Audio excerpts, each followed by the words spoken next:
Karibu kwenye Typhoon Film TZ. Hapa ndipo simulizi kali, drama zenye kugusa moyo na hadithi za maisha halisi huanzia. Kila simulizi linafunza, kila drama inaacha alama, na sisi tupo hapa kukusimulia. Kabla hujaendelea, tafadhali bonyeza subscribe, like, comment na share ili tuendelee kukuletea visa vipya kila wiki. Kipaji kikiwa na mpango hakikosi mlango. Subscribe kwa mengi zaidi. Sasa tuanze simulizi letu la leo.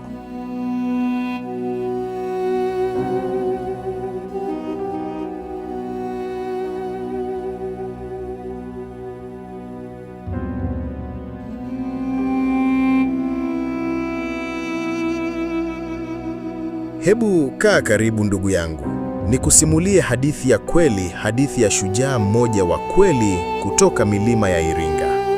Jina lake lilikuwa Mkwavinyika Munyigumba Mwamuinga, lakini wengi walimfahamu tu kama Chief Mkwawa. Huyu alikuwa simba wa kweli, mtemi wa Wahehe, kiongozi aliyeogopwa na Wajerumani na kuheshimiwa na watu wake. Mkwawa alizaliwa takriban mwaka 1855. Enzi hizo, vita na migogoro ilikuwa sehemu ya maisha ya kila siku.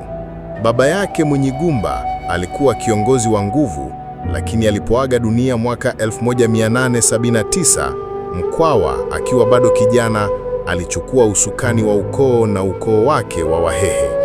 Lakini ndugu yangu huyu hakuwa kiongozi wa kawaida. Mkwawa alikuwa mjanja mwenye akili nyingi za kivita, na alikuwa na ndoto ya kuona Wahehe wakiishi huru bila